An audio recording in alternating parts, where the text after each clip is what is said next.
নমস্কার। আড্ডা আড্ডা উইথ দীপঙ্কর চ্যানেলে আপনাদের সবাইকে স্বাগত জানাই। সেদিনটা ছিল রবিবার, 19শে জানুয়ারি 2025। আমি গেছিলাম আদ্যাপীঠ মন্দির দর্শনে। আদ্যাপীঠ পশ্চিমবঙ্গে যতগুলি কালীক্ষেত্র আছে, কালী মন্দির আছে, সেগুলির মধ্যে অন্যতম পুরনো।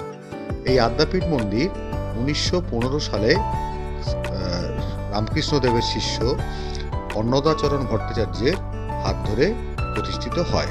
বর্তমানে যে মন্দিরটি তৈরি হয়েছে, মন্দিরের প্রধান প্রবেশদ্বার থেকে ঢুকে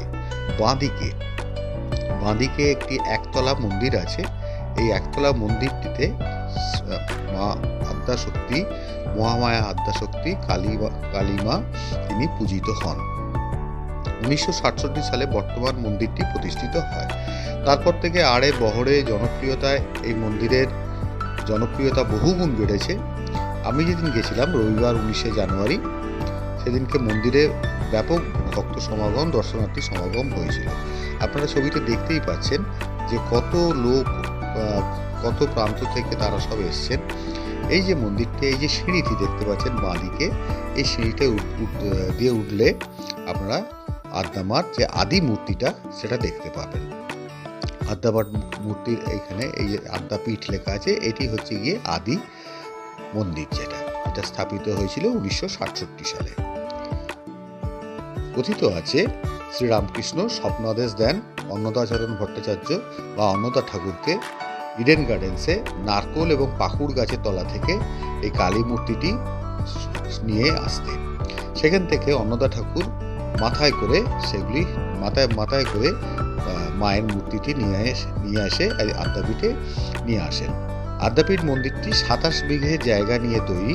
এটি হচ্ছে বুকিং কাউন্টার। যারা ভোগ খেতে ইচ্ছুক তারা 80 টাকা দিয়ে কুপন কেটে কুপন সংগ্রহ করে মায়ের ভোগ এখানে খেতে পারেন।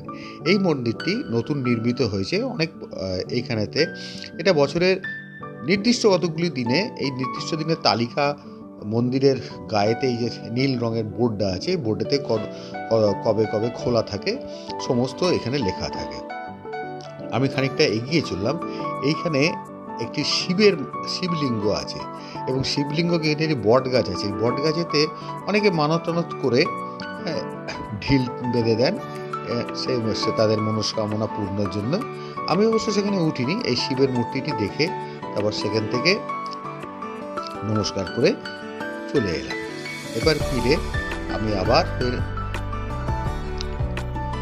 যেতে লাগলাম মন্দিরের পাশ দিয়ে, যেখানেতে খুব ভিড় ছিল। আমি আবার সেই পেছন দিয়ে গিয়ে মন্দিরে দেখতে পাচ্ছেন আপনারা কত লোক এসছেন। মন্দিরটির চারদিকে দেবদারু গাছে, সেই সমস্ত লাইন দিয়ে দেবদারু গাছ, ভারী সুন্দর দেখতে লাগছিল। শীতের সকাল, নানা রং বেরঙের পোশাক পরে জনতা, দর্শনার্থী, ভক্তের ঢল নেমেছিল সেদিনকে। এটি হচ্ছে এই যে গৃহটি দেখতে পাচ্ছেন, এই গৃহটি নির্মিত হয়েছে অনেক পরে। এখানে সভা সমিতি, আলোচনা সভা, গান ইত্যাদি অনুষ্ঠিত হয়। সেদিনকেও একটি গানের অনুষ্ঠান ছিল নানা রকমভাবে। এই যে এটা এখানটা সমস্ত চেয়ার টিয়ার সমস্ত পাতা আছে। আমি এগিয়ে গেলাম, মন্দিরটা আপনাদের দেখাবো। এটা অডিটোরিয়াম টাইপের হয়েছে।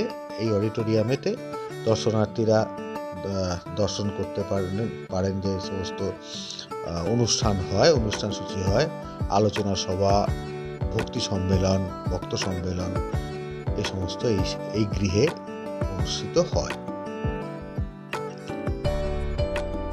খুব সুন্দর স্থাপত্যটা করে তৈরি হয়েছে। আমি আরো খানিকটা এগিয়ে গেলাম। একজন ভদ্রলোক মাইকে ঘোষণা করছিলেন। এই যে মূর্তিটি দেখা যাচ্ছে মা সারদা এবং অন্নদা ঠাকুরের যে আদ্যা মায়ের মূর্তিটি সেখানে রাখা হচ্ছে, একটি প্রতিকৃতি রাখা আছে।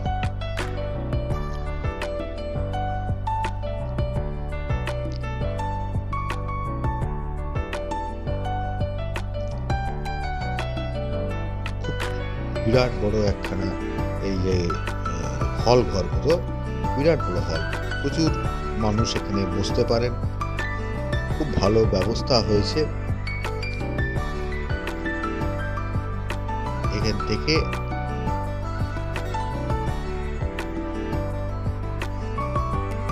থেকে বেরিয়ে গেলাম। এই যে এখানে নতুন যে মূর্তিটি তৈরি হয়েছে, মন্দিরটি তৈরি হয়েছে, এই মন্দিরটি বিশেষ বিশেষ দিনে খোলা থাকে। সেখান থেকে এসে মন্দিরের যে ডান দিকে সেইখানে এখানে একটি স্বামীজির মূর্তি আছে।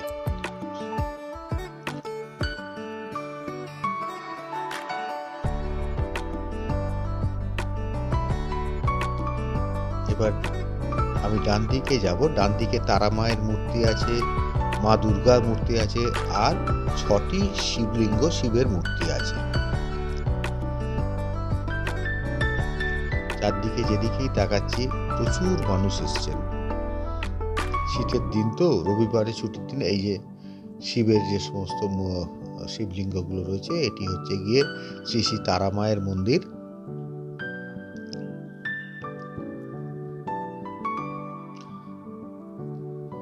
এখানে 6টি শিবের শিব মূর্তি রয়েছে।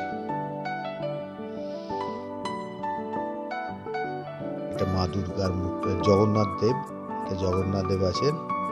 জগন্নাথ, বলরাম, সুভদ্রা 3 ভাই বোনে এখানে অধিষ্ঠান করছেন।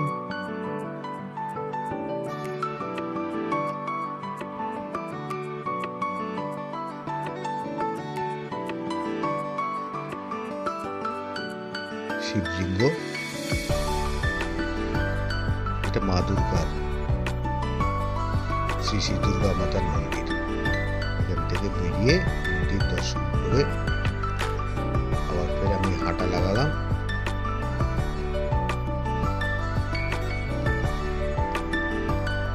ফেরার উদ্দেশ্যে। আপনাদের ব্লগটা কেমন লাগলো আশা করি জানাবেন, এবং যদি ভালো লাগে লাইক এবং কমেন্ট করে আমার চ্যানেলের পাশে থাকবেন। নমস্কার।